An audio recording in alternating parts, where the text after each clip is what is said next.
Sorry. Let's get rolling. Yep. Danya will not be able to attend. She's not Okay. feeling well. So. Can you hear us, Peter? Yes, I can. Thank you. Great. Bennett, can you? Sorry, hear us? buddy. Yes, I can hear you. Thank you. This is the April meeting of the Parks Advisory Board. Roll call, please. Richard Heisey. Here. Peter Argentine. Here, Bennett Aiken. Here. Mackey. Here. Donnie Elias, absent. Kelly Ogrodnik. Absent. And we have Commissioner Flynn, thank you. Rudy Sukul, Phil Volio, thank you both. And our new advisory board member, Tom Subchuck. so, Bennett and Peter, we have a new member. Tom, do you want to introduce yourself? Yeah, I'm Tom Subchuck. I've lived in Mount Lebanon since 1999. I've been involved in the Nature Conservancy since early 2000s. And I've attended numerous Parks Advisory Board meetings and been impressed with the board's work over the years. And professionally, I'm not an engineer, but I work in municipal water, wastewater engineering and project management, financing, permitting, and other related stuff. That's glad to have you, Tom. So do we have to say we have a quorum? We have a quorum? Yeah, we're good to go. Okay. Citizen comments. Anyone online? I don't even see no Sandy. Okay. Enjoying the nice weather, no doubt. Actually, the Conservancy is meeting at the same time, so I've gotten her off the hook. Approval of March minutes. Thank you, Phil. I read through them. I didn't find you. I have one small correction on it. So it's a nuance really. Which was that where it talks about oikos ecology, it says I asked if they wanted us to show them around, but it was actually in his presentation, he said he wanted us to show them around. And I just asked if that time had come and did we need to somehow get back to him or anything like that. I don't know that it's worth a correction, but there it is. Thanks, Peter. In other words, he had expressed his interest in having us show him around the parks. It came out of his confusion about where to park at one of them and things like that. Right.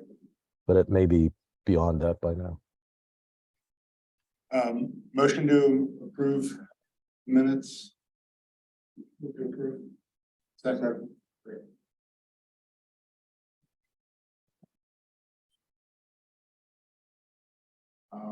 Grounds and facilities maintenance updates. Phil. Okay, it's almost go time. And really it is. We're starting to get really busy. Items of note, this past Monday, we CIP item for Martha's lower 2 to 5 playground and upper 5 to 12.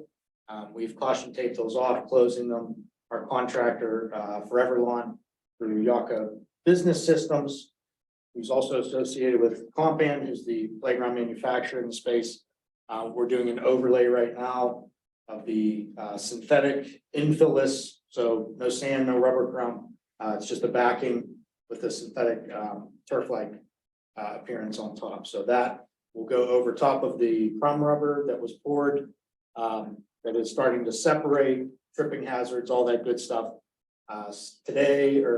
Yesterday, today, and a little bit tomorrow, they'll be working on leveling areas where you see the rubber separating. It's mainly where the color changes.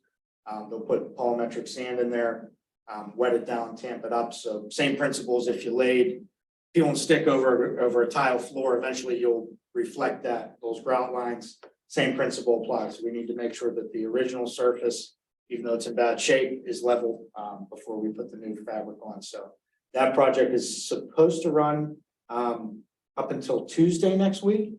Haven't heard anything going south or any issues. Obviously, they had a great day today to work. They'll be on site tomorrow.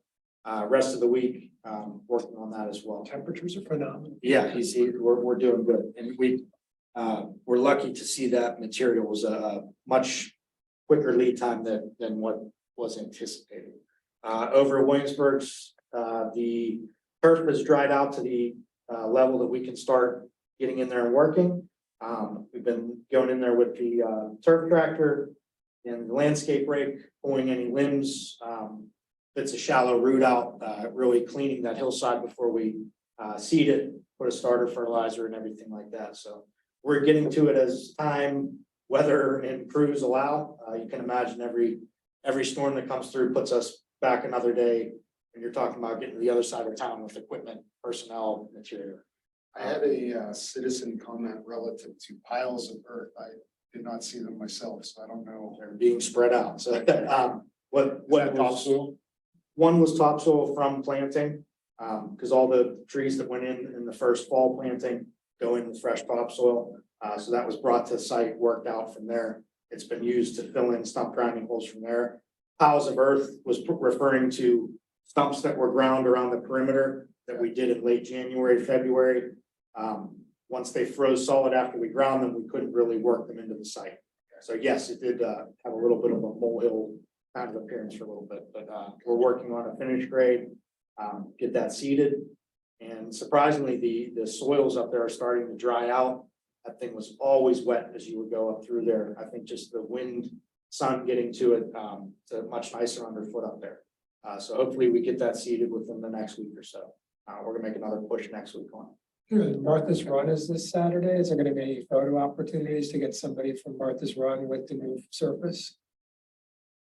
I don't know. I don't have much on the history of that, the original install or anything like Because I that. think they donated for a lot of the The original playground. installation. Yeah, it just might be a nice touch if somebody has that Is opportunity. this weekend? Yeah, Easter I weekend? didn't pay attention, but yeah, they're running it on Saturday. It's on the 8th. Normally running it, I didn't get registration. Yeah. Ahead of the main park, we replaced a spring rider. That's the four-way spring seat thing that's in there. It sounds, minuscule, but it's a big operation to do. We've installed all of our repair parts that were cataloged from the fall. So kind of getting main park equipment back to full strength aesthetically, before this new topping goes down, so to speak. And aside from that, just working on keeping Dixon playable during spring weather for girls freshman softball, which is always a challenge, but we've been kind of a weird goal we have of trying to make sure they play every game. Aside from that, our mowing operations, I'm sure you've seen high visibility planting beds are starting to be edged, mulch, old growth is cut back. So any of those contractual areas have started this past week. They've actually started well before that, just because we have a pretty good relationship with the contractor. He makes good use of his time. That's Little's Landscaping, who has a couple contracts through there. So Did any beds maintenance change with this year, meaning between residents or public works or a contractor? Did it? The contractor are all the same because it's a multi-year contract. So this is the second year, third year agreement. Yeah, so no specifications or anything changed. No, we changed last year. We swapped a bed in Virginia Manor, going in on Osage at Valley View with a very, you almost didn't know there was a bed there all the way down on the loop of Osage, the bottom loop down towards Scott Township. It was along there and it was, it really didn't get much sun. It wasn't very impressive. So the contractor agreed to switch beds with us because we had some complaints. And the property owner that lived in Virginia Manor that was maintaining that second bed as you go into Virginia Manor, she moved and no one picked it up. So that was a swap and it's being maintained now. That's the only change by the contractor. Okay. Yeah. Gotcha. Yeah, other than that, there's really been no change since last year. That's it. So we'll start to smell fresh cut grass here soon, which is awesome, and we'll get rolling. But next month will be a much busier report, I should think. I have two quick things, if I may. I did take a call when we checked it out. Williamsburg Park, Bill mentioned, There's some water running down over that wall, just around the circle down towards the roadway where it makes the loop by the shelter, the pavilion. We have a block pipe, partially block pipe. It's taking water, but when we get heavy rains like we did over the weekend, we need to redo that. We're gonna do that sometime this summer. We need to put like a beehive grate up there. Right now, we just have a pipe going in the ground and it gets blocked every now and then with some sediment. So we need to get it in there once it dries up a little more and dig it out, but it's not really hurting anything. I took a call off from a resident on Valley Park Drive and he brought it to my attention. So if anybody gets called, we're aware of it. We're gonna take care of it as soon as we can. But like Phil said too, we have several projects that we're working on right now. There were some inlets that we found that we had some structural issues that we are repouring. Had a little project up the library that we're doing right now for those folks who are putting in a new book locker thing and some other stuff that we're trying to get out of the way early in the year before we really get into the nuts and bolts of everything. And then just give you an update. I don't see it on the list or anywhere, but Tim Nuttall sent an email this afternoon. We asked him for his current update. He's the consultant that's doing the invasives and forestry management plan for us. He said they completed the first walkthrough of conservation parks, Twin Hills, McNeely, Hoodridge, Bird Park, and Rob Hollow. As he said, I'm sure you know, there are a lot of hammer honeysuckle, Chinese privet, burning bush, and a smattering of other invasive species. They are mapping these out as either polygons or points and noted relative density to aid in prioritization. Additionally, John Farrell has offered to help. He's worked with John in the past on other projects. He's offered to help identify past restoration efforts, which will be very helpful. Next few weeks, he's gonna go back out to start cataloging herbaceous invasives like garlic, mustard, and knotweed.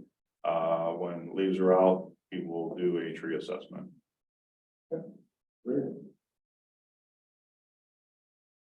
So we're on our way with that one. Any requests of anything from us at this point? Not on that yet. I think they're mainly like getting a map of the parks and identifying areas that are higher priorities and to gather and put the plan together, so. Controls. And you know, with it, John will show him where everything is. Yeah. So I think we're in good. Yeah, He's in absolutely. good hands. Yeah, with exactly. John Farrell. Yeah, John actually sent me an email, I don't know, a couple weeks ago, asked if he could help out. He talked to Tim on another job or something, and I said, yeah, absolutely, why not? Appreciate it. The Williamsburg, you said water over a wall. Is that the one? Where the bridge is, where it comes down through that little valley off to the left. If you go in on the drive all the way to the circle. Yep. If the circle wasn't there and you kept driving up, yeah, there's a little bow wall there. And then there's a grass area and then the stream goes actually into a pipe there, Right. but the pipe's partially blocked, yeah. So the water's kind of running over the surface of that grassed area and then it's going over the wall, sidewalk and onto the street and going into the drain, so. I get it. It's not really hurting anything per se, it's just running over the surface, so. Going back to its natural state where it wanted to run, where it was probably 150 years ago. That's the, I think, great location if we want to daylight a stream. That would be Yeah, a good spot. It's very accessible. yeah, we'd still have to get it into a pipe there, because, you Yeah, know, but it wouldn't. not the it's to the roadway, yeah. roadway, yes. Yeah. Okay, thanks, Rudy. sure. Thanks, Phil. Yep. Before we go off number 4, any comments or questions from the group? Maintenance updates, project updates. If you see something, just email me myself and we'll get it done, so So, extra eyes. looking out at our general calendar, we typically try to bring all of our park updates into 1 or 2 meetings. With this format of hitting the maintenance updates, project updates, and having opportunity to comment, do we still need to reserve a chunk of time in a future meeting to do those park updates, or are we accomplishing the task? Part of the purpose of the park updates, to go back, was to get all the members into all the parks at some point, because we may each be familiar with certain parks. There was kind of a dual purpose. It was to get everybody familiar with the system. And so, you know, it's a question of how many parks do you want to visit a year? Do you want to try to visit them all, half of them, a third of them? But just to make sure, you know, we all get to parks we may not know about. see the value in that.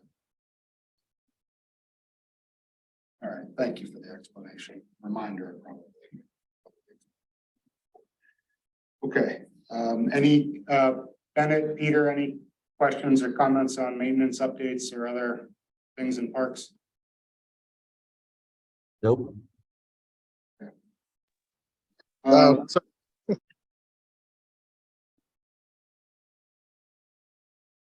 You're muted, Ben, if you're Go ahead, trying to Ben. come through.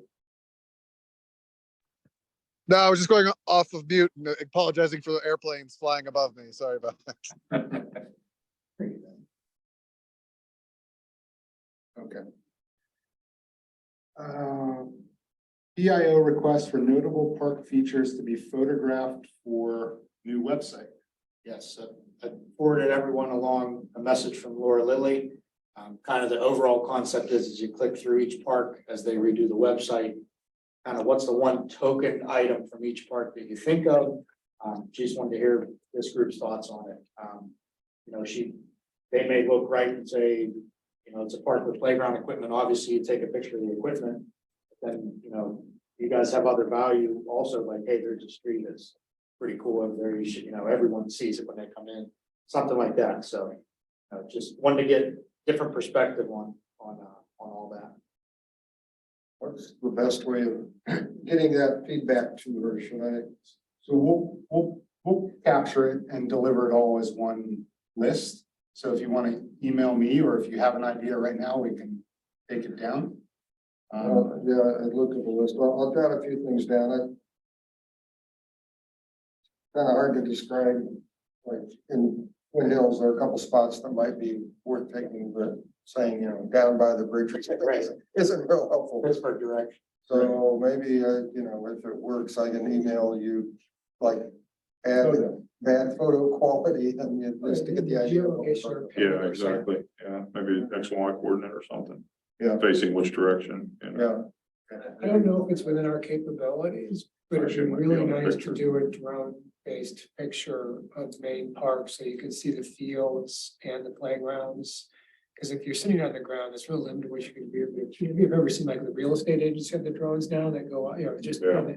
doing a couple of drone-based Our pictures. department can do that for us. They had a drone Yeah. that they did the public works site. when we Main did the Park, I don't know renovation. how you They do did a it. real nice pass If through. we could do a drone-based picture, or even like 2 or 3 pictures of, you know, features like kids playing on the playground or the pool or something like that.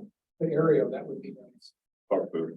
So- I mentioned at the last meeting that also that my son has volunteered to do that, and he has a professional grade camera on a drone. So if they do need that, but if the firemen are doing that, that's fine as well. I forgot about that, Peter. That's even better. I mean, I'm part of the firemen that. It's a real high quality camera. So, but the other thing is, it might even be nice to have, you know, a short video. Most websites have a brief video. So, I mean, if you're doing the main park, you could have a moving drone shot over it. And, but that may be beyond what they're envisioning. I do have suggestions. Would you like me to present those, Rob, or email them?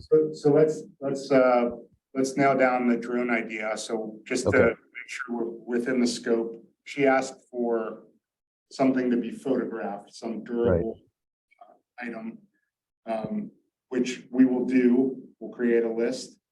But I think the drone idea is a great idea. So if we want to, can you present that to her as a possibility? If you could get Dixon Field, the pool, the playground, and part of the tennis courts in one shot, if that were all possible, that would be cool. So there are 2 parts then. One is an aerial photo and the second being a video.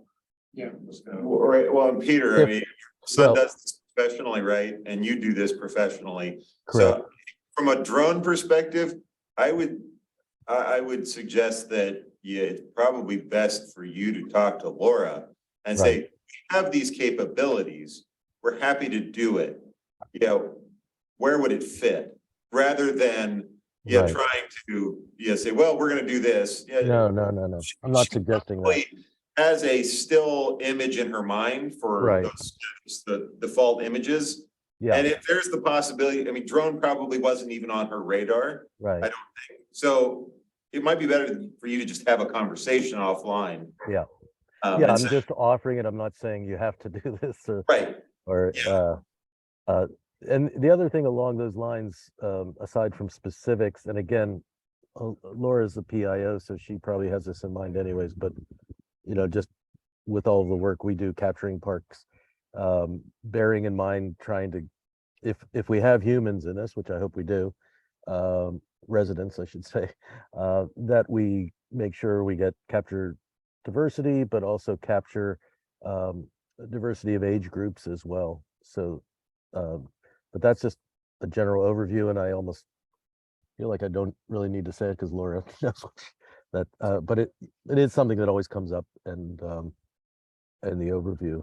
But yeah, I think we may get some of that with the parks, main park, master plan as well, just for the marks. I mean, Right. I'm assuming they're probably gonna do a drive, trying to fly over and, those type of things, so. Yep, we'll see. The next step then, Phil, do you want to take the action of talking to Laura first, and then if she wants to engage Peter on that? Sure, I mean, if you want to just send me your items for Park as well for the. Yeah, we can vote all photo on one op item, I time. can pass one to her as well. All at one time. Yeah. Okay. So Peter, you had some specific ideas for photos? yeah. So, well, one general one for her, if they haven't thought about it, is checking out all the Google Maps for each park because people have taken shots. So it would help the photographer if you're looking for ideas, they can look to see what other people have captured. The one thing I saw from that is, and those are serving a different purpose, but it was nice to see a variety of seasons. So I don't know if that's possible, but it was nice to see fall and snow as well. So if I can run through the various parks with general ideas at Bird Park, walking on the trail by the stream would be nice. Not many of the parks have a trail by a stream. The fire circle, I think Richard mentioned in an email. And today I was there, if a photographer went there around 3:30 or so, there's all kinds of families picking up their kids. And I saw someone down by the pavilion near the fire circle the mom had a cello on her back and an infant in her front and a toddler on her hand and her Markham daughter on her right hand. So it was a great shot. So, and I'd like the idea that that Bird Park is like this major thoroughfare for kids, and it also blanking on the word. It embodies the idea of our area being a walking distance district and a walking to school area. Church Place, I thought that one in particular would be really nice to see. There's that kind of like a little bit of a field there. There's a playground, of course, but there's a little field. So if somebody was doing something in the field and seeing the houses in the background, because it really is a neighborhood park, probably the most of all of them, that's just like really enveloped by the houses and the area around it.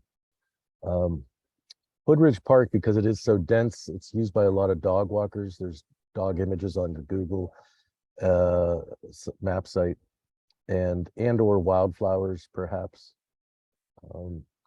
Iroquois Park, I wondered if we could show the long paved path to kind of indirectly promote the accessibility of it. Path as it goes up to the Galleria. Yeah, you can see like the benches in the front and a little bit of the playground and the path. I didn't really compose an exact picture, but something that stresses that it's, even if it was shot from the circle, the turnaround circle, so that you see that you could easily get out and get over there in a wheelchair or whatever. Okay. Maybe overdoing it, but sometimes those um, subtleties do have an impact. McNeely, I'm not really sure, a stream bike, it's also still not identified on Google Maps. And it wasn't on the comprehensive map correctly, and it's not greened out, so if that could be a side note to Laura on that, if that, I think we should show our parks to the public.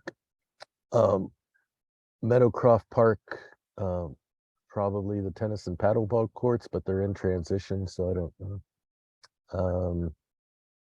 Rob Hollow, there's a lot of people who walk and run there, including Richard, and that could also be a snow and fall shot. And maybe show the terrain. There's shots of fences, the split rail fences. And leave the other ones for others. On Twin Hills, my only suggestion was maybe to focus on the entrance from one of the Mount Lebanon Street, which I'm not sure which one it is. Hills Drive. Pardon? Twin Hills Drive. Yeah, Twin Hills Drive, right. So there's a little kiosk there, that may be replaced with the signage changes, but regardless, it shows an entrance into a wooded park from a street. And so, otherwise it's the same as the other parks. You can find people hiking through it.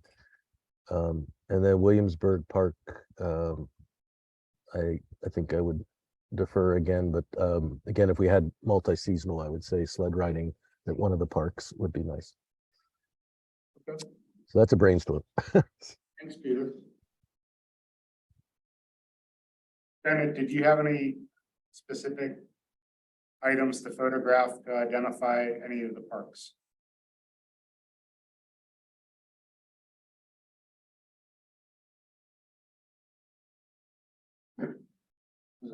You're muted, Ben. You're. Silence is acceptance. Oh my God. Yeah, I've got it. I marked up a couple of maps for Twin Hills and for Rob Hollow. I can go over and take Is the that amateur pictures. golf course considered a park? No, it's a recreation facility. Thank you. Can I? Yeah, it does. Okay. And my only thoughts were Twin Hills, the bird blind. Oh, yeah, feature. I don't think we have any other ones, so that's identifying. But for accessory photos, there's a screech owl in Twin Hills, but if that's a transient. You've seen a lot of wood Yeah. pictures of it. No. To Peter's point about seasonal and that time, if you could get a nighttime picture at Burke Park with the fire rate, that could be something to. I never thought about variety. That's a good thought. Is the fire ring at Rob Hollow known? No. I'm the only person I know that's used it. Well, unless you're 15 and have beer. Interestingly, there was a picture of it. Like Yeah, walking the dog up there over the years, but for scouts, I arranged a couple of events there, but that's years ago. Just so everyone knows too, you're supposed to get a permit from the fire department before any of those are used, so Yeah. that's part of the procedure for the fire rings. Yeah. Teenagers know that? They put the application, yeah, I don't know if they've been approved, but. There was a photo of the fire ring at Rob Hollow. I was surprised in the Google Maps because there's not that many photos, and that was one of them in there. back in 2014, there was an exhibit that the Conservancy did with Richard Sayers and Ron Block's photos of park, pictures in the park. And I've got digital records of at least Ron's pictures. I'm sure he wouldn't mind those being used. He could probably identify what park he took them in. Because he's got some there are good like winter pictures and others. I'll put that as an asterisk. Especially for the seasonal ones. Okay, I will compile this into a spreadsheet and make the single item column, additional notes and recommendations, asterisk on Ron's photos, and then I'll give it to you.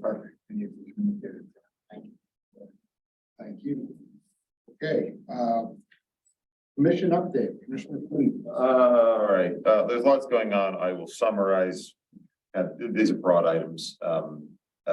So there's new comp plan surveys, 3 of them. They dropped, I think, Friday, but they're out. I took them. A little bit annoying that there's 3 and they ask you your demographic information 3 times. But What are the, let's see, they break it into resilience, mobility, and one other. I'm not thinking of what it is off the top of my head, but you can access it at the same website, ascendlebo.com. Yeah, it took me all 10 minutes to get through them. So they're pretty quick. But building on the themes that they had learned from the last various sessions. So now they are trying to kind of tighten it up, I think this is a final round of surveys. But Ian asked me to mention it. He said they'll be up for about a month, so Okay. they've been up for a couple days now, so. Yeah. So definitely, but no more map, no more fun, map play. Now it's just questions. Had a couple of very preliminary conversations between myself, the municipal assistant manager, and a couple folks from the school district to start talking, building relationships, thinking about how do we even be more effective in terms of working together. Again, very, very preliminary, nothing formal at this point, but conversations obviously started with Fields, right? That's an area where I think this board would say, Bird Park turf is not the right answer. How do we go down a different path like Jefferson or Mellon? And so it's those kind of conversations that I'm starting to, build the foundation for. One of the other kind of conceptual wins is everybody thought it was a neat idea to do but potentially doing community gardens on elementary school properties. To put gardens in the community rather than way off over on the far side of the community. Obviously, there would be logistics that the school district has to deal with the municipality would need to contribute structurally, but then we would also have to think about how do community groups program the space so that teachers don't necessarily have to, but could leverage it. Right. But again, it would be a neat opportunity to work across both organizations to build relationships and build kind of community assets that bring people together across multiple age ranges, different types of education. Again, the municipality, we already kind of do a lot of that stuff anyway. We could conceptually, contribute to build facilities and then provide the mulch or whatever it might be every year. So trying to do those types, think about what are those types of relationships that we can build that aren't just about existing maintenance, but more effective utilization of our open spaces. that different than, there's a school garden at Jefferson. There it is. Is that we're talking about a different? Well, it could be, it could, well, yeah, slightly different purpose, right? I mean, again, well, I don't know, maybe that's this, I assume that people know about these things, right? But in Europe, most areas have what you would call a area for community gardens where each person has a plot. Like the golf course, but Right. at the schools. Right. So smaller spaces, but distributed, where you could have school garden, but also neighborhood garden as one thing. Obviously, we have to think about logistics around safety of children and, access times. But yeah, I've had a lot of PTA parents ask me this over the years, how do we do this? I'm like, well, if you're just asking a principal, they're going to say no, because it's a lot of work. So how do we resource as a community these types of initiatives that make gardens more accessible closer to people's homes rather than putting them off on a corner somewhere? So it's those, again, I just use that as an example. I'm not saying that's going to come to fruition. I'm not saying, there's no commitments at this point, just trying to build the relationship to think about how do we become more effective in terms of kind of understanding these assets as kind of community assets and collaboratively being more effective in terms of their administration and their utilization. So that's a good conversation that's gotten started. I told you about the comp plan surveys.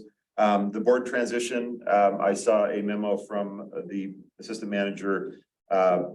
Commission is going to be talking about the governance framework Just make sure that that's all alignment. I've reviewed it. It looks solid. It's a good, yeah, again, Robert's Rules of Order, how many members, what's the process? It's all pretty clear and structured. That's good, I think, but we are anticipating that the next steps are going to be, okay, now that we've got a solid framework in place, what's the formalized plan for the transition for each board, right? And that's going to be asking each board, okay, formally, what are the things that you do every year that we need to make sure fit into an ongoing governance model, so that when the transition is actually effected, we're making sure that the continuity is still there, that the core principles that have been developed over the years are continuing. So that's going to come, I would guess, probably starting this summer in terms of, kind of thinking through some of the mechanics. So that's, on its way, but again, won't take full effect until next year this time. There's a lot of discussion about walkability going on. Sidewalks, I know my fellow commissioners are, leaning in on this one. So I suspect that we're going to see more and more conversation about sidewalks, walkability. I think that is very much in alignment with discussions about trails. And how do we understand those as part of a accessible transportation network? So I went through Bird Park the Saturday with my family from out of town, and I was thinking to myself, boy, it'd be nice to have some like well-maintained, trails. Not a lot, but a few through Bird Park. At least one big loop, so to speak. So I think that's an interesting one. And there are preliminary discussions beginning to talk about South Hills multi-municipal recreation facilities. Again, very preliminary. As you all know, through the Parks Master Plan, the conversation was McNeely as a place for a facility. But if you ask me, I'm not going to vote for an $80 million facility just for Mount Lebanon residents over McNeely because it's inaccessible for most residents. But if you wrap in Castle Shannon, Dormont, possibly Green Tree, that location actually is very central. And it creates a foundation for what I would think of as a South Hills recreation, authority, maybe. Maybe that's getting into kind of legal structures, but something along those lines to be more thoughtful about how do we proactively maintain recreation assets, in the South Hills. I think that there are opportunities to do things at scale that wouldn't make sense just for Mount Lebanon, but conceptually would make sense for a wider audience. So those conversations are just beginning, and they're really at a staff level. Myself and Commissioner Swager Wilson did participate in conversation, but it's really just kind of dipping our toes in the water and getting a sense of where the other communities are as to whether something like that would make sense. That's all I've got. One question on the board reorg. January, February, and March of next year. Are we still holding these meetings? Okay. So, Yeah, these meetings go until April. This is kind of the formation meeting officially.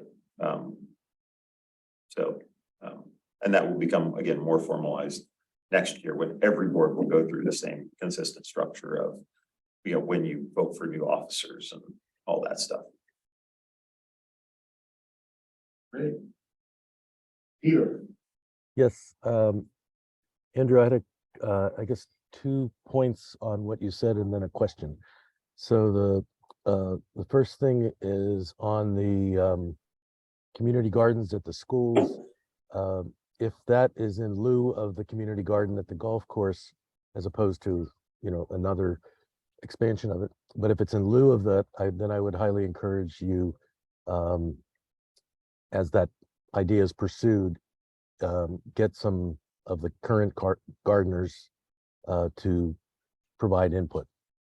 I know there's some there that are, very involved and would be happy to take part in it, but it'd be important to, get their feedback.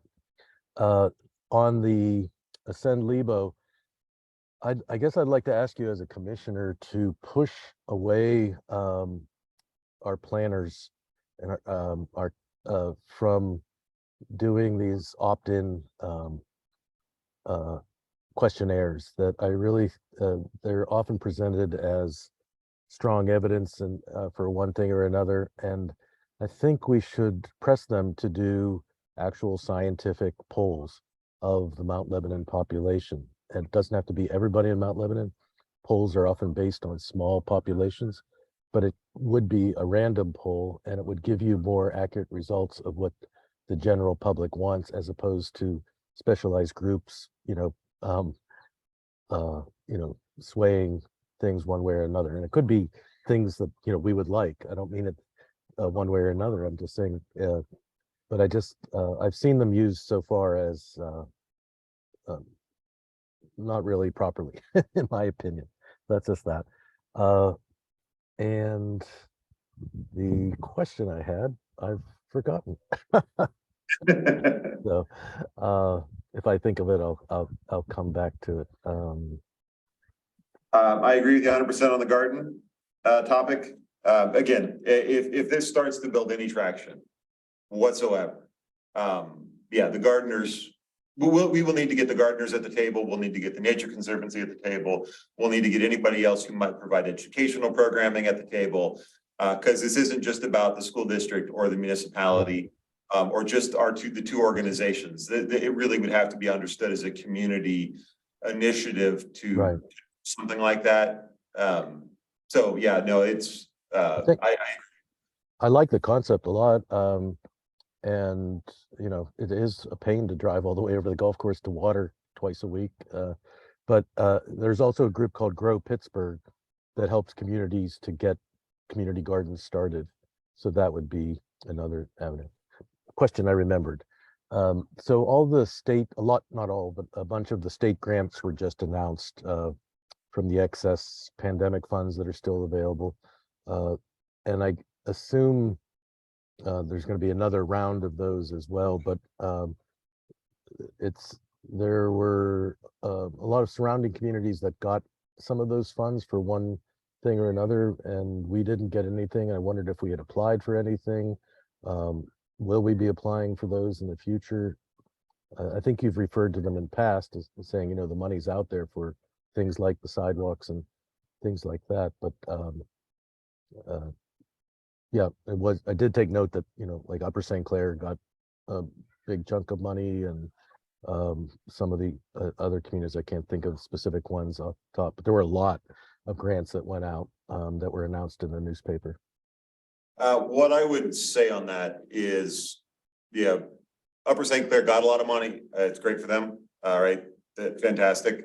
But that's the timing for them was perfect, right? That they've been working on that for I don't know how many years, right? To get that plan to that place to where they could go and chase the dollars. So you've got to have an effective story ready to put in for the grant, as I'm sure you know. I would say we have 3 or 4 people that are actively writing grants all the time here. So it's not that we are ignoring it.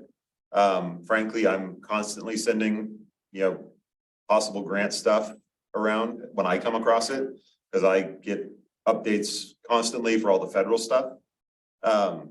So we're aware of it. I think it's more a question of, as I always tell people in this entire region, it's a question of do we and any other municipalities have capacity to chase every grant, or when do you pick, the grant you're going to chase, and do you have the right story ready to go chase it?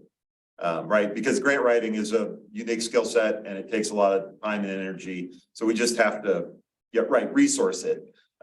So they're very selective about it, but I know that Ian and Greg and Eric Milliron at least are constantly chasing stuff. Could we do more? Yeah, we could do more, but we have to resource more. And that's, there's only so much, money to throw at, chasing grants. So yes, but we're working on it. You're on mute. I think these were specifically the COVID surplus funds that the state could use in its discretion. And again, I don't know if there's going to be future rounds, but it also doesn't make sense to chase grants for no purpose, like you're saying. Yeah. That there needs to be a plan in place, so. It was really, yeah, just, again, curious because there was such a huge amount of it. Yeah, well, and I would be remiss to note that, you know, I believe we will be getting $200,000, with the help of Representative Miller for a Right. fire safety training facility. Mhm. Right, so there's money that is coming from various grants. So it's one of those things where if you see something, I'd raise it. But it's obviously, raise it before its deadline. Right. And again, it's always the question of what's the project and what's the grant that's coming? I have been telling municipalities all over the region, at this point, right now, your job is to go figure out what your plans are because money is coming. Mm. Yeah, I remember you saying that. Plan is. So trust me, I'm preaching that here too. There's things that we do every year too. I mean, sidewalk ADA ramps, that's through the CDBG program.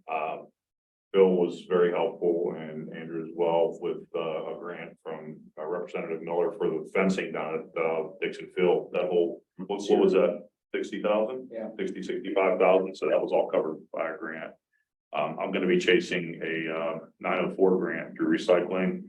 We need to replace our grinder bed that we just spent $20,000 on a bearing replacement. So they actually cover 90% of the cost up to $400,000, but you can only apply for that every other year. So I'm going to be chasing that one this year, and I'm hopeful that we're able to get it. We bought the original grinder, which is probably pushing 30 years old now, with that 904 grant back in the day, and that was at the time it was about $250,000 or $300,000, and we only paid 10% of that. So 90% of that was covered. So we will be pursuing some other stuff too, Peter, that you're not aware of. It may not be the dollars from the pandemic money, but it's other dollars that are available either state or county that are out there.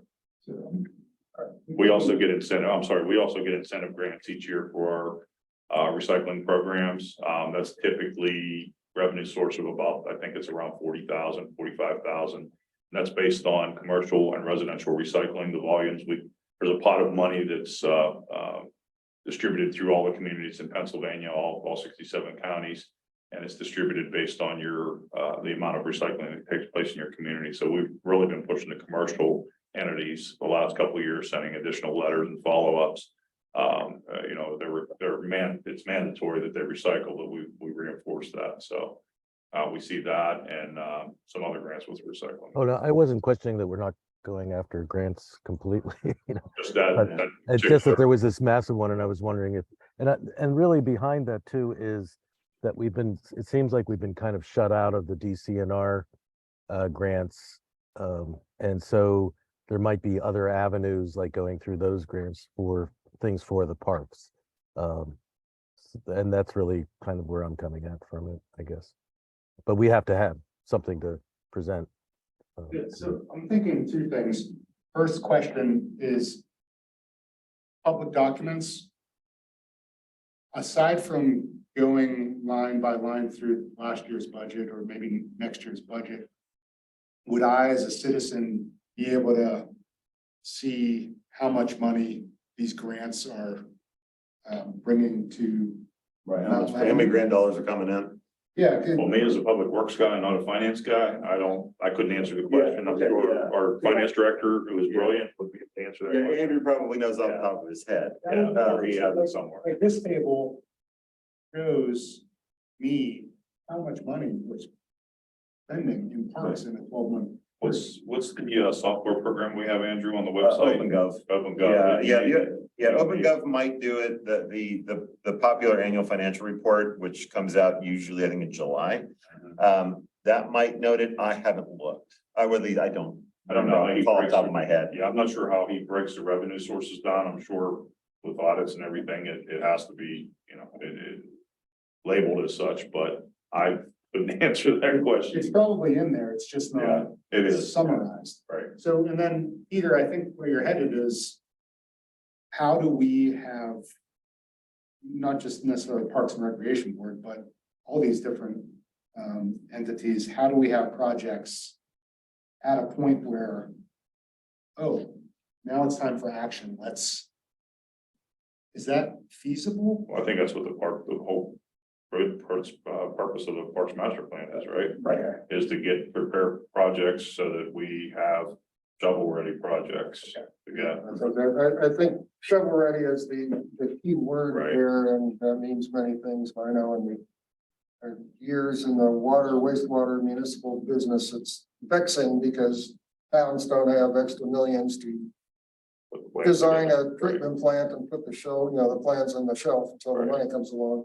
And then things change too between. when Yeah, you the do it stuff and- changes, but and this is probably ongoing already, but some strategic thinking that here's something in the master plan or on the CIP.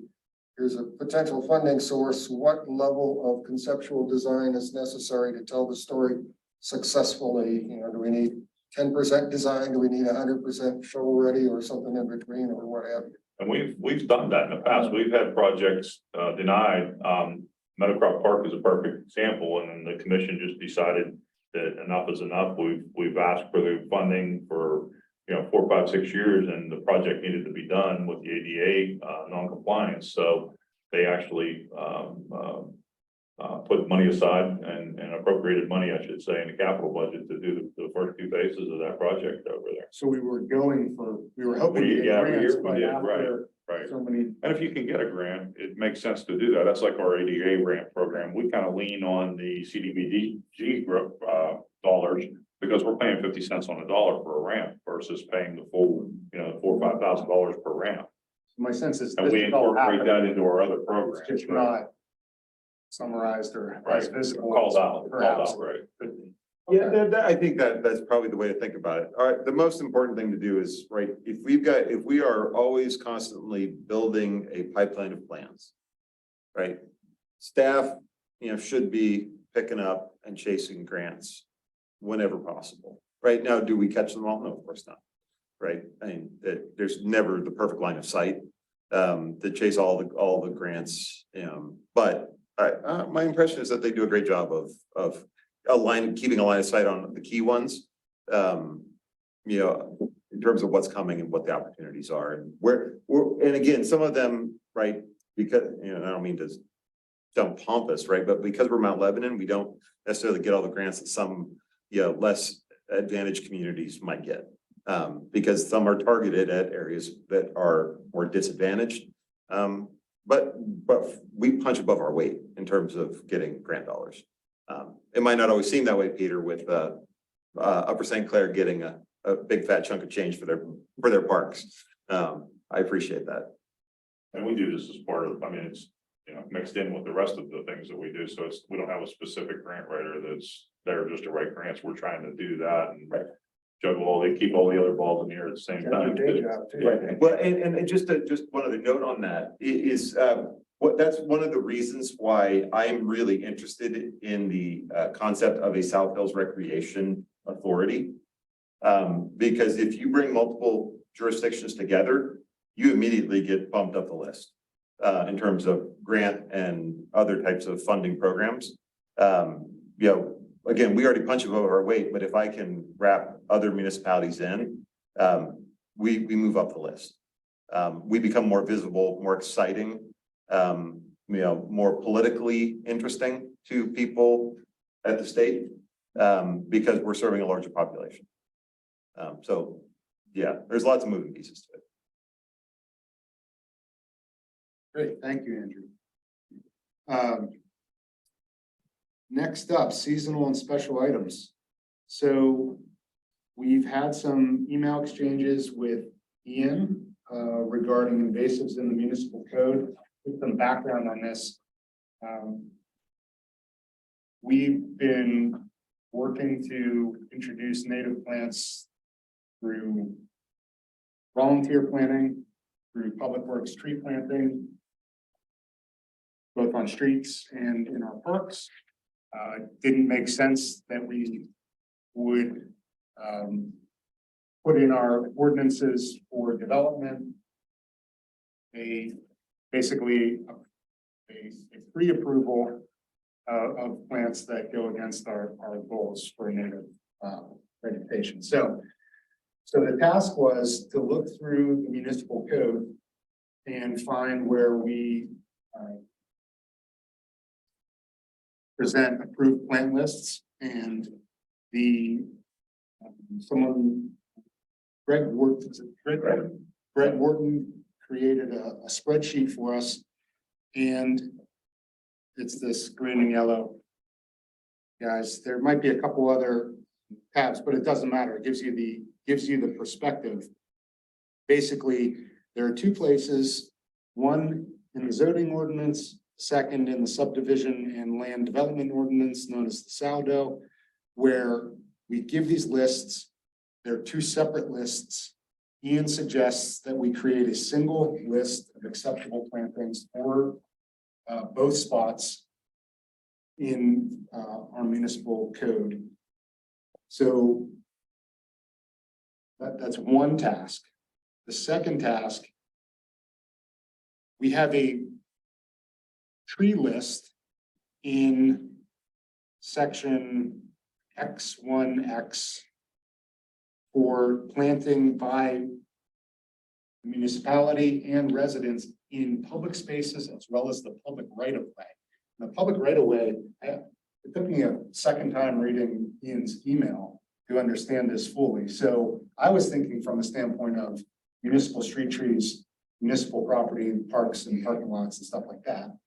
But right of way, correct me, it's X number of feet from the center of the roadway. We're actually saying potentially you can't plant an invasive species, 4 feet from the sidewalk.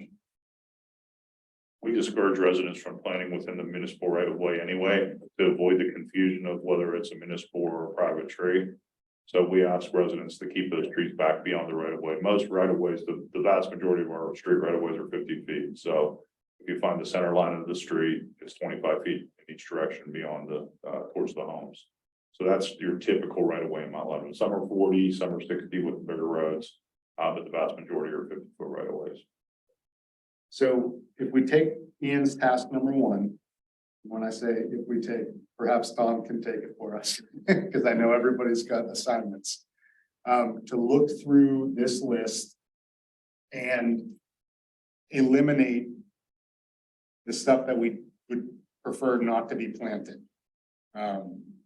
And the driving forces would be existence on invasive species lists, in particular, the ones provided by the state of Pennsylvania, the noxious weed list, as well as the DCNR invasive species list. So we will create a unified list that will go into the ordinances in those two spots with the notation, no plant on the DCNR invasives list is permitted to be planted. That covers us as things change. We had the thought of potentially just referring to that in general, but I think the idea is we need to be more specific in terms of what we're pre-approving for planting. The second task in regard to the public space and public right of way, Ian's question was, are there plants on the list that we eventually come to for items 1 and 2 that are acceptable for private land, but not in the public area? So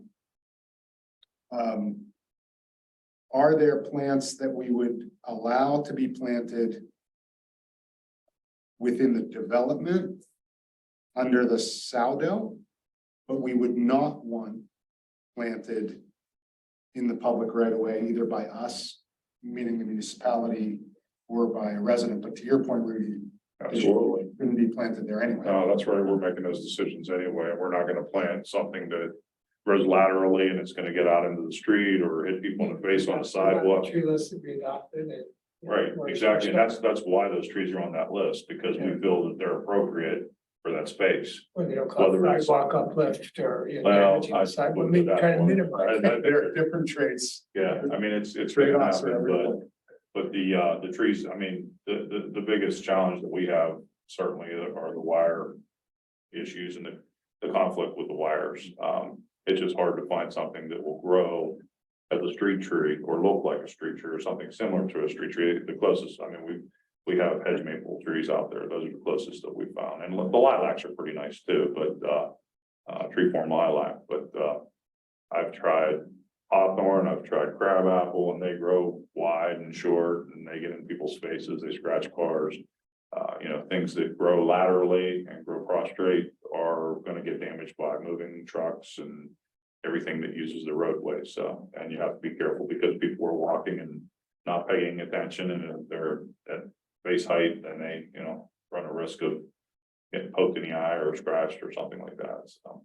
But we're very conscious of those. And then there's things too, I mean, that people don't think about, diseases and, Dutch elm disease, oak wilt, all the different plants that are susceptible or more susceptible to different diseases and things like that. We avoid those as well because, you don't want to put something in that's, matures and it's starting to get mature 10 or 12 years and then a bug comes in and wipes. I mean, you can't predict everything, emerald ash borer, those type of things that move in, but ash trees are one of the most beautiful street trees, in my opinion, that you can find. They're great, but we kind of lost the use of that for the most part. So, Comment? From a plant perspective, the other thing that came up on that panel I was on was green stormwater plantings. Right? If we're thinking about bioswales, we're thinking about other types of green stormwater infrastructure. Are there specific plants that we would want for that type of development? I don't know that we've ever contemplated that. and create a category for that itself. Right. Yeah, Because those are unique. Yeah. Right.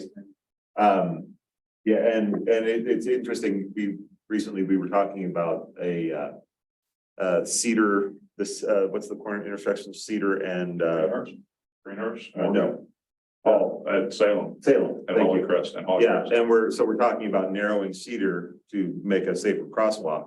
Part of that is kind of expanding out the green area, right?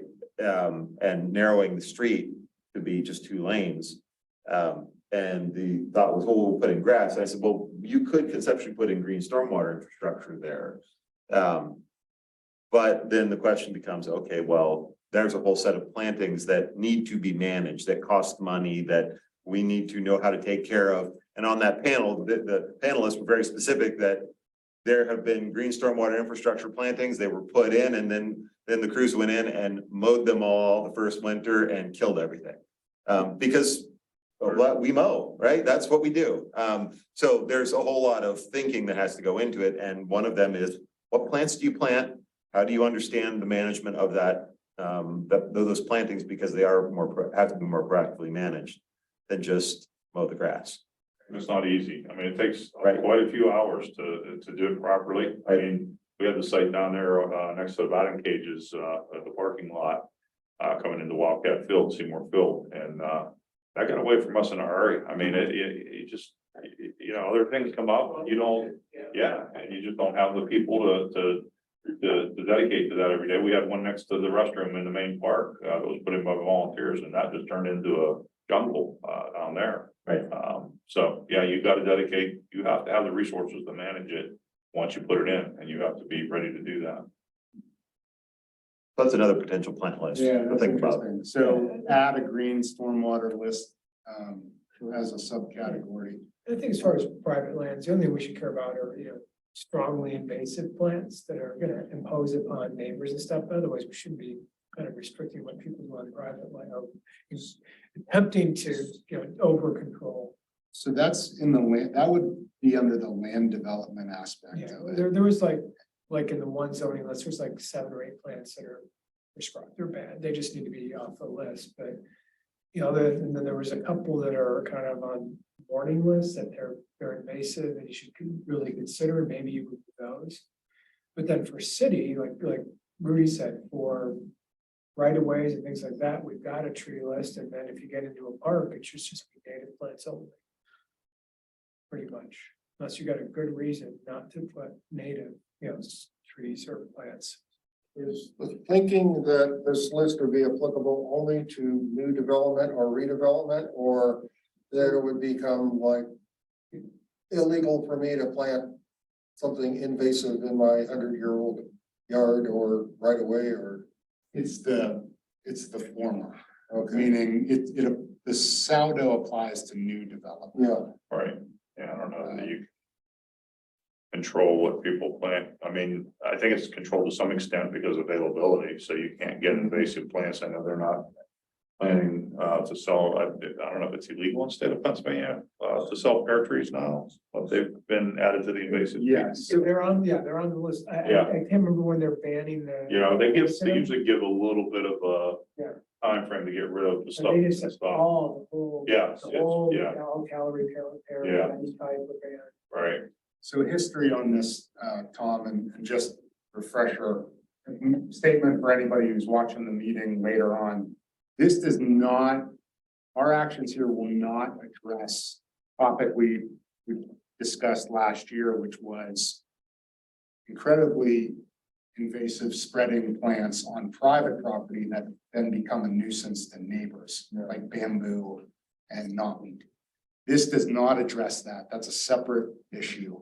We're taking it one step at a time. can I comment too, because I think that it's easier, or maybe, I don't know if easier is the right word or not, but if you put together a list of things that you absolutely can't plant, and you refer, like you said, to the Pennsylvania DEP or whoever is the governing agency with that, you're missing a lot of things. If you're trying to create a list of things that you want to plant, like on our list, you know, we mentioned parks, but we don't have any evergreens or anything in there, and you want to sprinkle some evergreen trees and things like that in there. And we don't even have, I don't think we have many listed on there. You know, so there's so many things that are available, but I think you want to focus on the things that you just don't want planted in that area. That was my original thought about it, and then I got the impression, and maybe it's worth going back to Ian to ask why the direction is to come up with a list. It seemed, the way I read it was, he wants to be able to put in a list of plants that's good Okay, with the notation of the DCNR. and that this is not a complete list. This is, It's basically, I think it tells a developer, you're approved for these plants without having to ask about it. You could plant something else. I don't know, they still have a review process. Yeah, they still have a review. Yeah, Well, and I think, I mean, to a certain extent, this is just administrative in that we've got lists in two places already. right. As you see, they are different lists. So to a certain extent, let's just clean this up, right? And make sure that we have one list. Yeah. That we are now staying ahead of, and actively thinking about. Can this evolve? Yeah, of course it can. And the DCNR list is always the baseline. But if there's, you know, things that we want to be actively promoting, supporting, encouraging, right? This is our list to, you know, be proactive on. And most of that's native stuff. That's what we want to grow, really. I mean, So, okay. I tell you what, Palmer, you, yeah, I'm happy to take a whack at it. okay, and I'll work with you on this. The idea being everyone else already has That's tasks, fine, so. need to work. Yeah, welcome aboard.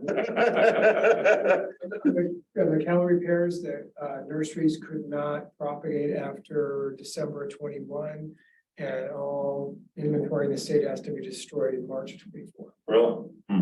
So if it's Anything not in sold- inventory, if it's not in the sold, ground. then they're gonna issue destruction orders to all nurseries. Okay, wow.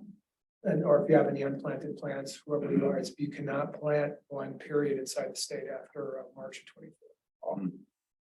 Before moving off of the seasonal items, I have for May CIP. Is that a good time to look Yeah, we at can that? talk about that, sure. Yeah, we have the list from last year that we, you know, the things that we cleared and the things that are carryovers, so I think that would be a way to review that.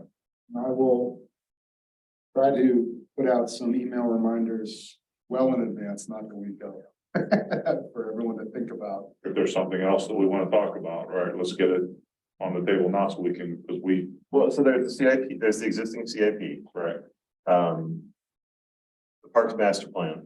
right, So I guess that would be my default is go look at the existing CIP list, which you guys have done, obviously, because we talked about it not a couple meetings ago.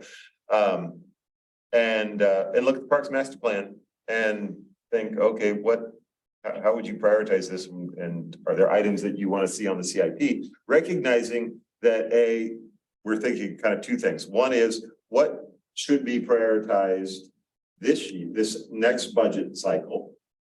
And what else should be on the CIP for the next year 5, so to speak, Yeah, right? 2 to 5, yeah, the Right. next 5-year period. Recognizing that, yeah, we can jam stuff in the next year that's not on the CIP at all. You can, it's not saying, right, you don't have to have something there to prioritize it. But I think ideally, right, we've got things that we've been baking for a while. They've been a priority at some point. They're on the list. So those probably should take some level of priority. So what's there? But then again, with the Parks Master Plan now being new, how are we thinking about prioritizing those things and integrating them into the CIP? Knowing CIP is 50,000 and above as a general number, right? So it's not like, we need new electric leaf blowers. Though Rudy might be like, yeah, we need 50 of them, and therefore it's now $50,000. It's a CIP item. We need to be building the store, man, too. Yeah, that's right, exactly. Yeah. So how many items, do we have to give a guideline in terms of the number of items each member is going to? Well, if I may interrupt, in the past, what we've done is, the board's done is rank them 1 to 5. Is 1 being the highest priority and 5. So, come up with as many as you want, but realistically, if you can throw the top 5 out there, that's been kind of what we've done in the past, so. Yeah, knowing that, again, there's only so much CIP to go around, right? So really, what is your, big ticket item? The way I think about CIP is that it tends to be that you do lots of little stuff and then you do really big stuff, and you tend to do it all at once, right? It's like, we could do little things in the public works yard, but it tends to be that you go issue debt and then you do it all, right, in one shot. Recognizing that if we're doing something big, we're probably gonna lump a bunch of stuff together and do it once. I don't anticipate that that's happening in the next year or two. So we're probably talking about smaller incremental projects. So we're not doing a whole, cleanup of Bird Park and, redesign, and that's probably not it. It's probably smaller incremental CIP projects. That's it, but again, that's just my instinct. So I don't want to necessarily say that's the only thing, but that would be kind of where I would be expecting things to come in at. Yeah, some carryover projects like the parking down off of Rob Hollow for Rob Hollow Park. There's a couple things that were carryovers that have been on the capital list for quite a few years. So as Andrew said, I just look at the capital list that we have that's not funded and start with that at least anyway. Two questions on the CIP. One is, I'd assume that projects could be phased, so we could have like a design phase in the next 5 years if funding's available, construction down the line. So at least it's. We've done that with like North Meadowcroft, for example, was a 3-phase project. We completed 2 of the 3 so far, so. So we don't have to say $10 million, Right. which we don't have. We can Right. say 50,000 for conceptual design or whatever. That helps with grant Yeah. requests too, grant funding.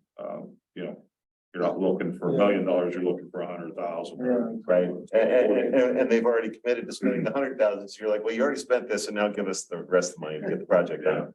Then the other question is, I typically look at the manager's proposed budget and then the commissioners slice and dice it in the ball. Is there an Excel version or something of the CIP that the Parks Advisory Board has access to beyond what's online or? Did you have That would that probably be your prioritization tables? table. If that's something you still want to carry over. It's kind of something that has evolved, and Yeah, we had it. the last draft of it, I can't tell you what it says. I could look back and find it the last time I sent it out, but that document seems to have just kind of fallen off. So I don't know how much work it would need to bring back to whatever format this is. But we've had it over 6 or 7 years standard, and since then it's Yeah, let's gone a little dust that off and. Well, it would be easy to get Andrew to send an Excel version of, the existing CIP. Table, yeah. Were you talking more of this group's working document to get there? Yeah, well, whatever, we should, we're talking about right now, going back and looking at the CIP and I don't know if that's Excel or if that's in something else that's available that isn't online.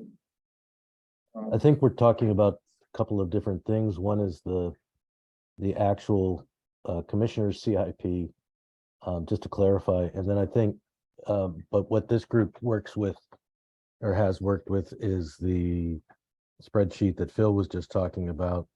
And, typically we go around the table and like last year, and there were probably like 10 ideas, and then it got weeded down to the 5.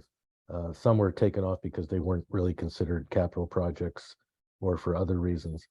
So we could look at the 5 and see which ones we still care about and weren't funded. But then another document we should look at is the document we gave to the commissioners of when we went through the Parks Master Plan and kind of prioritized the low-hanging fruit. So there may be items from that we want to add or exchange into that CIP to vote on. And then lastly, I would add that I don't know, I guess it depends on when we get the final report from Mr. Nuttall and Oikos, that even though we won't have that while we're voting on it now, we could still vote on it with the idea that we will have a number when he comes back with his report, which I think is, end of summer or fall, if that's not too late in the process. But I don't know if that's feasible. We can ask him that question, Peter, and Okay. I'm thinking that may turn into a management, budget request as well. So that would be operating potentially. Like Andrew said, it's not, digging up all of our park and replanting it. It's, pieces of it each year. Right. On those pieces year to year. So it may turn into a operating budget request.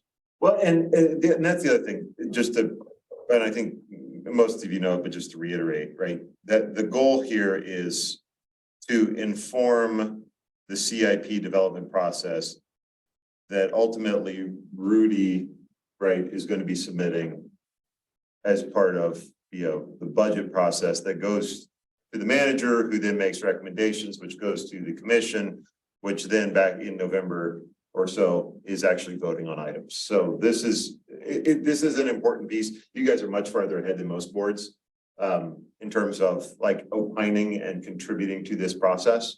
So I would, Rudy, as part of this process, be looking for your opinions as to what do you guys want, right? Yeah, What's understood.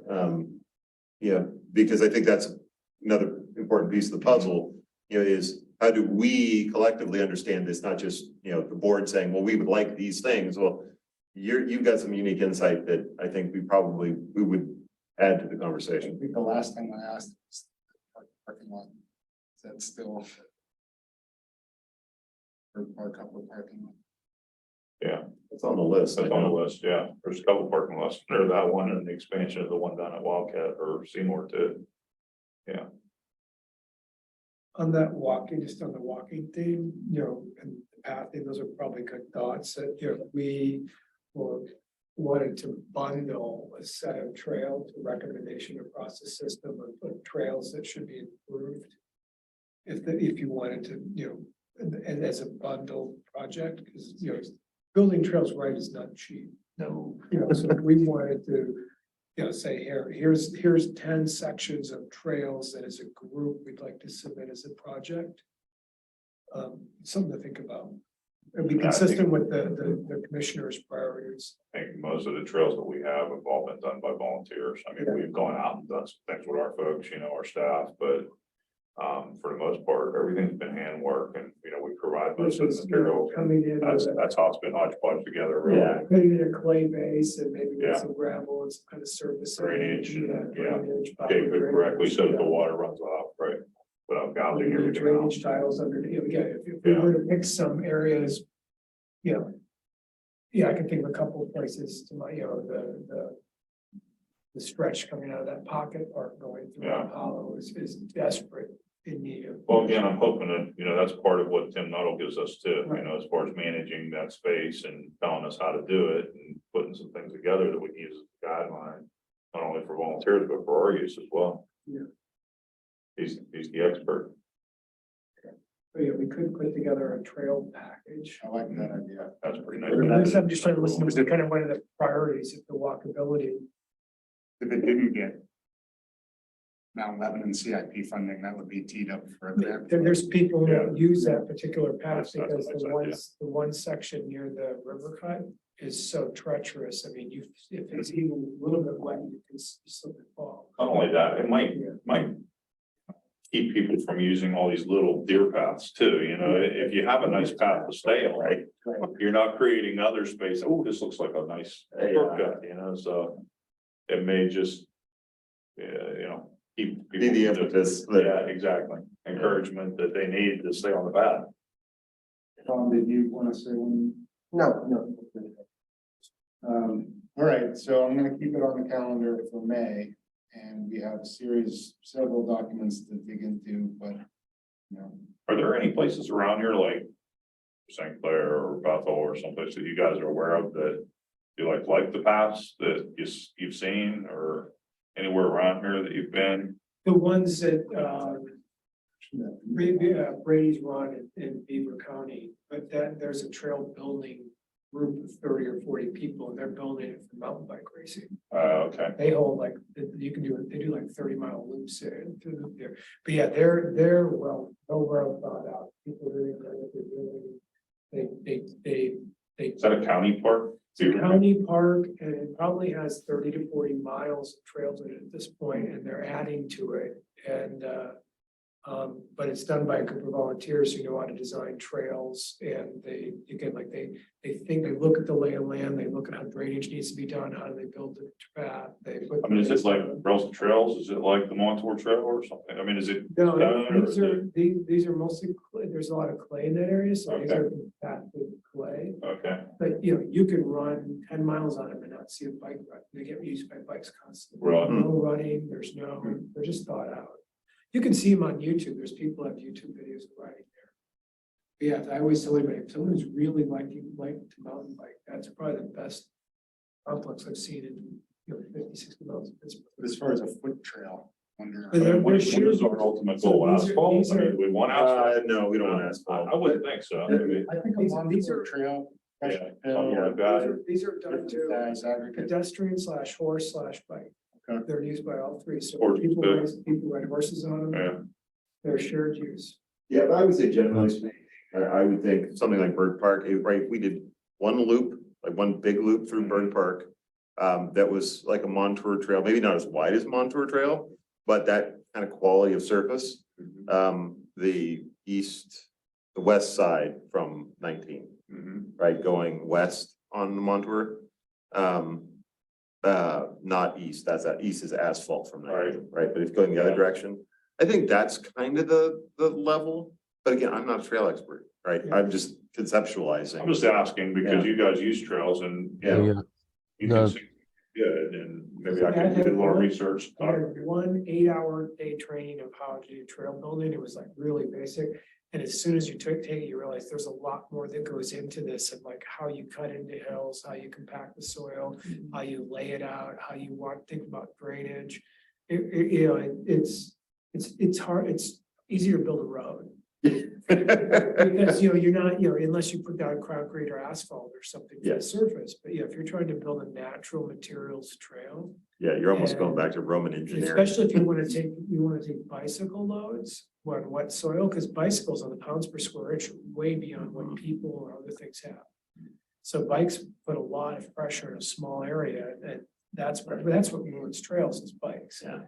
So it depends, if you really want a trail that includes bikes, then that goes to a pretty high standard of what you gotta do to construct it. Right.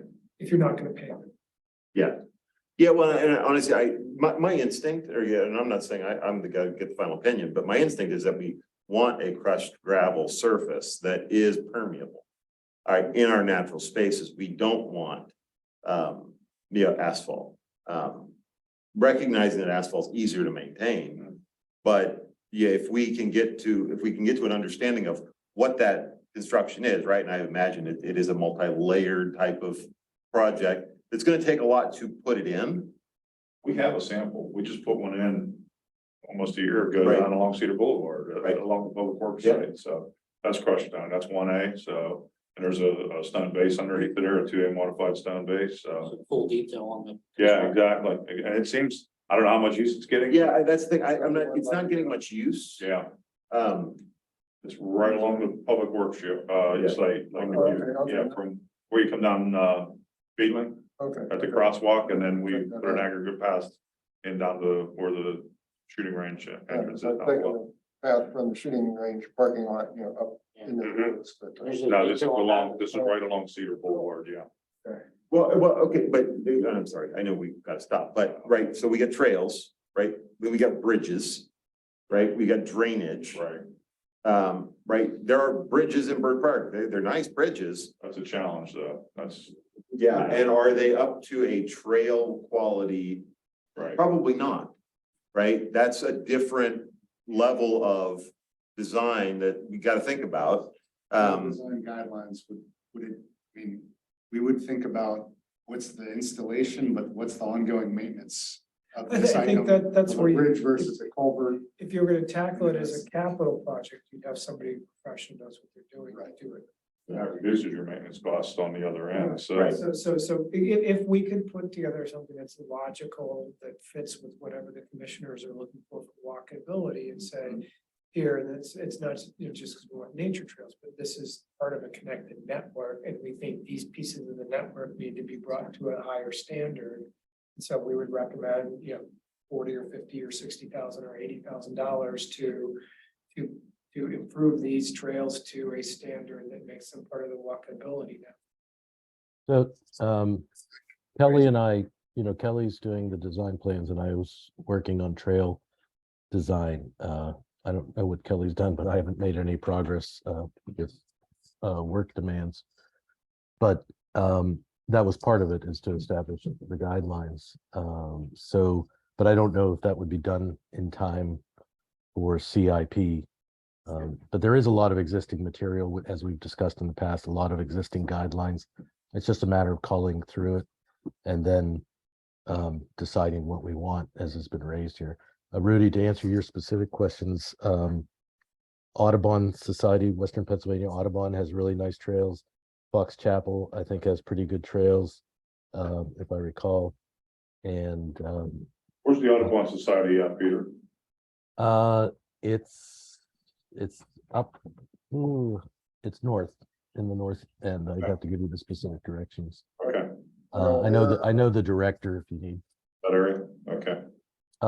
And then the closer would be Frick Park. The Pittsburgh Parks, I think, has done a pretty good job there with some of their trails, and also with clearing out the woods as well of invasives.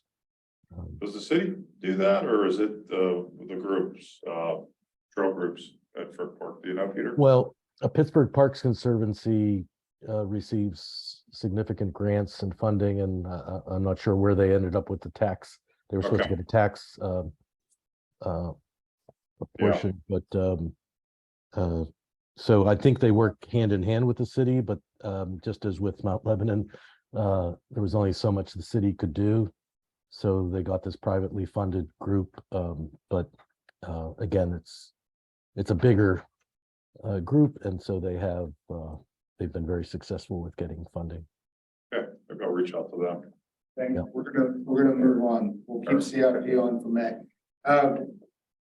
New business with the caveat, this is just to announce it. We're not gonna talk about it. We're already behind. So anybody want new business for discussion in the future? Real quick, I was gonna suggest that we invite the sustainability manager to a future meeting. Yes, I've done that. Okay, great. We're working to find a date that we can meet a few PAB and a few ESB and not make a quorum of either group. That way we don't have to burden the staff with an extra meeting. I've also talked with the Sports Advisory Board lead around the same type of stuff. And the key point on that is the census or the sports survey of field use and participation is not quite done yet. So that is in the near term, and she'll let us know when it's complete. So I'm on it, Peter. Thank you for the reminder. Okay, old business. Bennett, do you have anything to update us on regarding communications and signage? Yes, Colano came back to the municipality in March with an estimate that was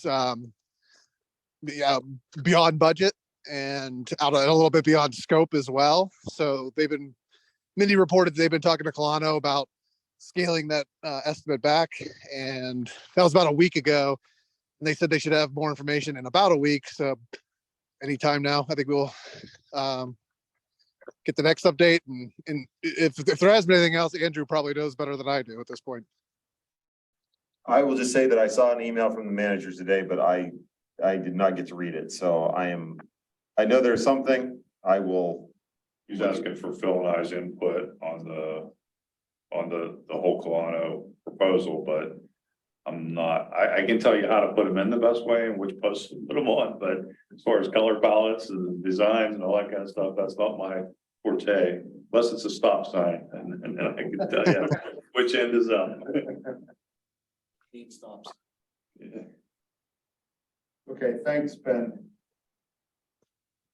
Forestry and invasives, Rudy gave us a thorough update earlier. Does anyone have any questions? Great. Park design, we've touched on somewhat regarding the trails. Last time we talked about creating a table of contents. Kelly's not here. Peter, do you have anything to add on park design at this point? I haven't really done anything with Kelly on the park design. She was leading the way on that. And as I said, I haven't made any progress on the trail design other than collecting a library book for Pennsylvania state guidelines. Okay, thank you. Richard, I doubt you have any update because you haven't been asked to do anything yet. No. So confirmed with Ian, the main park master plan will have a working group, and I asked. He sent out initially, but for me, and a while ago, then he got swamped and he just pushed it off. Okay, so it's still coming. I assume at some point he'll reconnect. It's coming. Rafferton, no update for us really. And Danya is still on tap to address that when it comes. The engineering said they're working on a design right now for specifications for bidding, so. They don't have anything to show us yet, but we had a meeting with them early this morning, and that was one of the projects that we discussed, so. But just to say that they don't have the full design yet, ready to.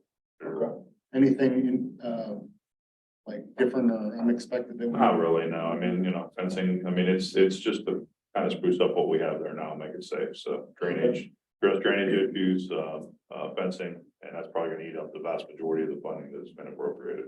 You could probably take playground out of the description. Yeah. Okay. Yeah, because there's not gonna be enough funding to do that. Aaron Fencing is is- scope. Yes, sir.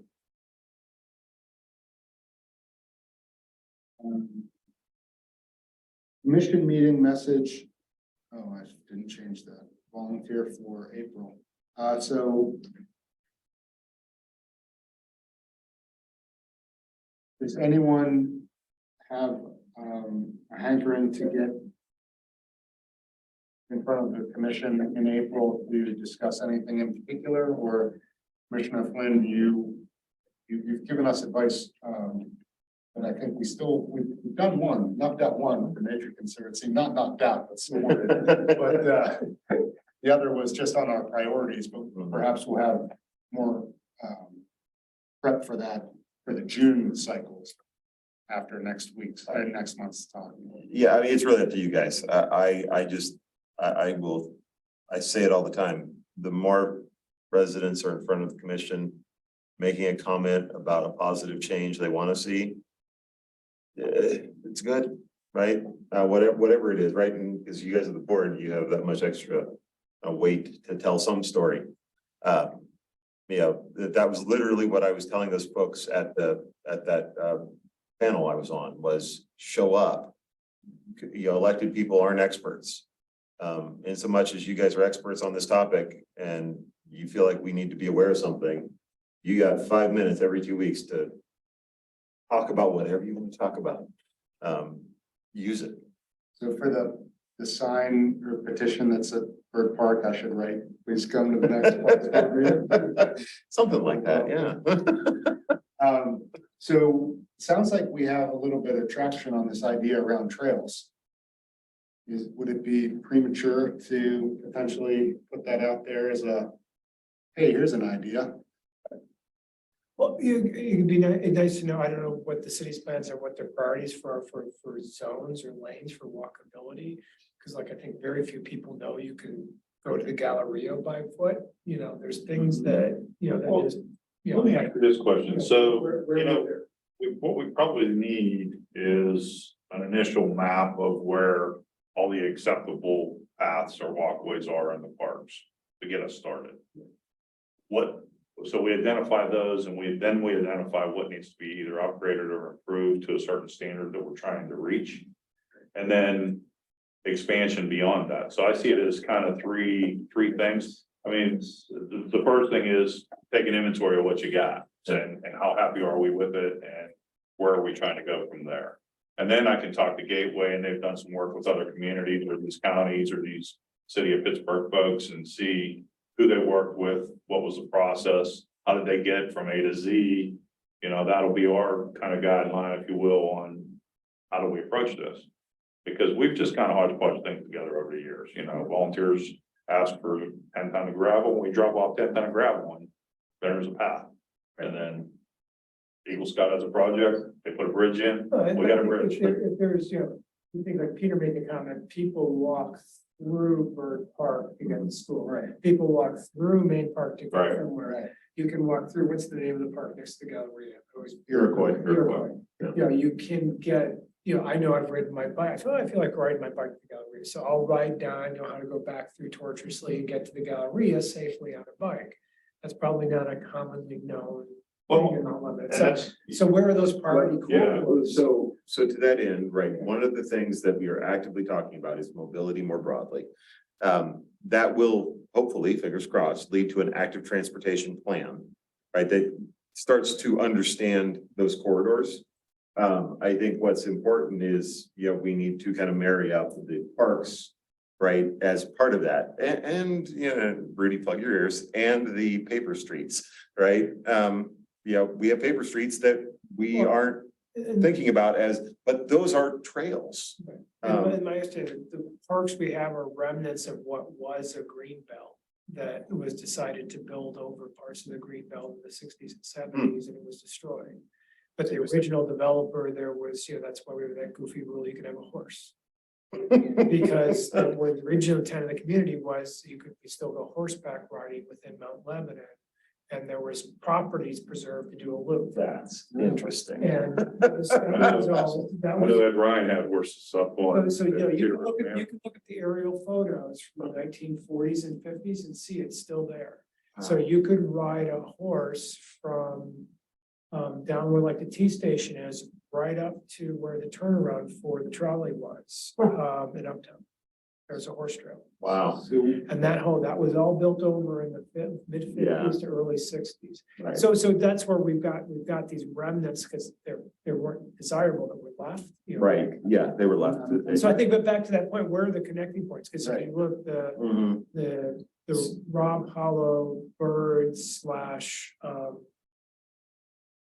Hoodridge were once part of that system. Oh, okay, right. Well, Well, so I was gonna say, I'm glad you mentioned the paper streets. The other element that could be part of this, I think, as a community, the tax preferential property should contribute to connectivity.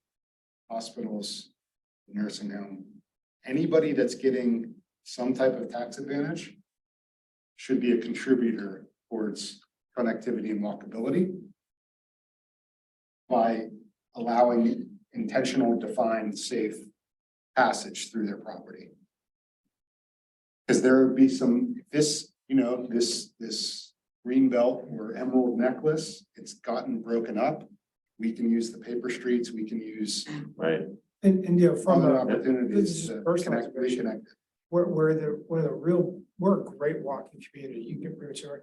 The one place we don't have is connecting Cedar to Washington along Gilchrist.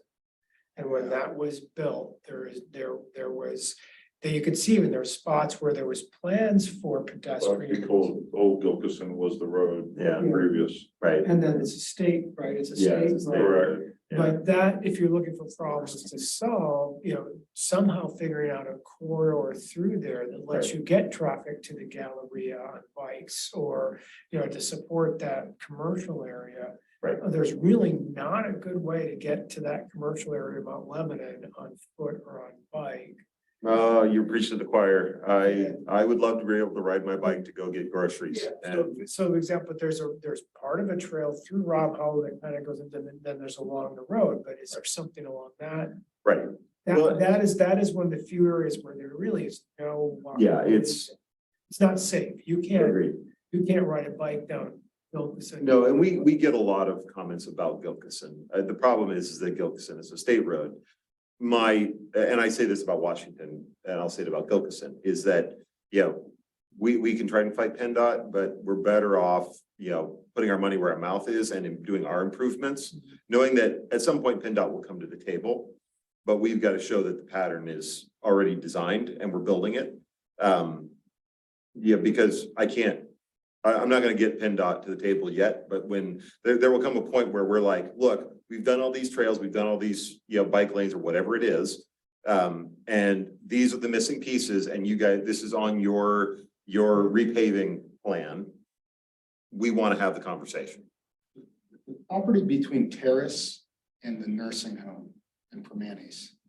That is private property that's, I think, for sale right now. Correct. Lots, right? It's changed hands a couple times, but I don't know if it's not for sale right now, but it's private. So we could potentially put a sidewalk. on- I think you'd be limited by terrain there. Because it's the steep. Yeah, the steep drop. slope right outside of the curbs. I think that's the problem with the entire like Gilkison too. There's nowhere to really. They put a sidewalk. paved it over the entire. Right, it's Yeah. flat to a steep grade going off the side. It's From Terrace To the to, stream. from Terrace to Oregon Trail area, up the other way, you have the conservation area to put a Right, trail, there. Like, we could put a trail through that, nice, We But- own that, right? but where are you gonna, how are you gonna get?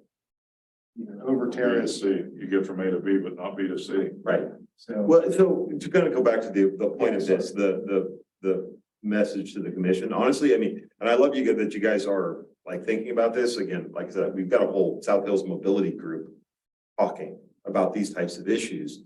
So if you guys are inclined to say Parks, you know, wants to do active trails, we are thinking about, you know, active mobility and the connectivity of parks, you know, into our neighborhoods. These, you know, parks being destinations, parks being part of a network. You know, we want to see, yeah, a more proactive trail design and management plan. That's something that we are working on. I think that would be a very positive, again, it's not an ask, it's just we see where this is important, and this will accentuate the value of our parks. Type of message, I think is a good story to tell. I mean, if you're inclined. Yes. It gets the kids away from the streets too, and they can cut through to go to school. I mean, you know, it's, Awesome. they're not walking right along Beedling Road or Washington Road. They're going through a park that's safer because there's not motor vehicles involved. All right, great. I will do that if unless someone wants to do it, I'll send an email, maybe ask for additional support on that. Next Tuesday. Excellent, so. We've got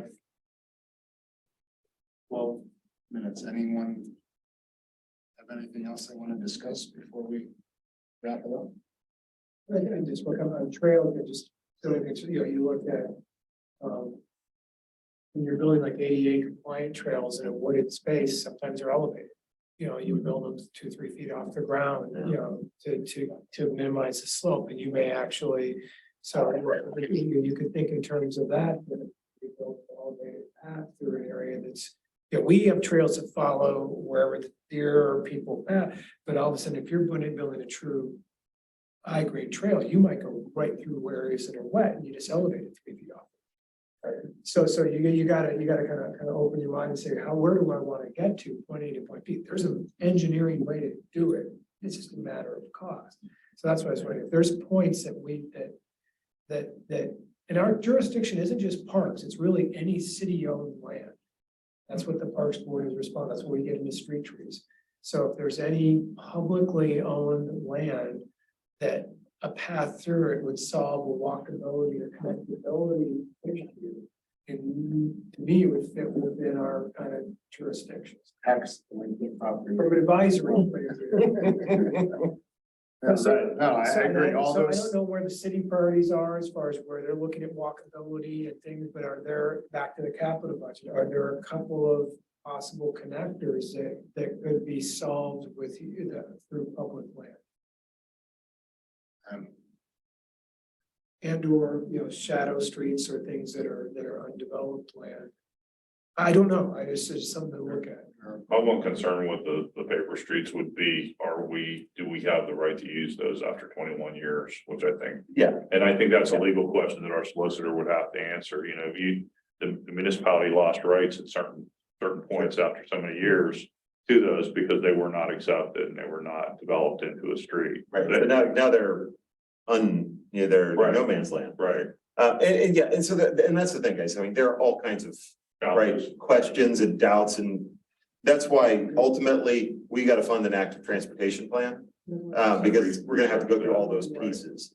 I don't want to be the naysayer, but I'm just trying. No, I because agree. I deal with I those agree. issues. Well, and another interesting example, when I was down in DC, I was at my sisters and brother-in-laws. A lot of their trails were through the utility right of ways, right? The big utilities. Yeah. And we have a big utility. Yeah. They have right of way. There's empty space below them. We don't use them. We conceptually could use those for trails. And granted, it's one straight line through the whole municipality, but there might be reason to put a trail over, as opposed to walking up Greenhurst up over, that hill, as an example. I don't know, right? Until we kind of go through that exercise of saying, well, what is this network that we're thinking about? How do we understand it? Yeah, it's kind of hard to conceptualize. And even when we do conceptualize it, is that going to be the final design? No, of course not, right? Or it's going to be just okay, well, here's how we think it might lay out. And then you start building out incrementally over time and saying, okay, well, let's connect this piece. And then 10 years later, you're like, well, let's connect that piece. Knowing that, it's always incremental, but our entire street network is designed incrementally. Exactly. So we can keep, evolving it. It's fun looking at the Penn State aerial photograph library in Rutland. Yeah, I'll have And to watch how it was built from 1930. The first pictures go back to the 20s. Wow. And they have aerial photographs and, you can see things as they were built in kind of pieces.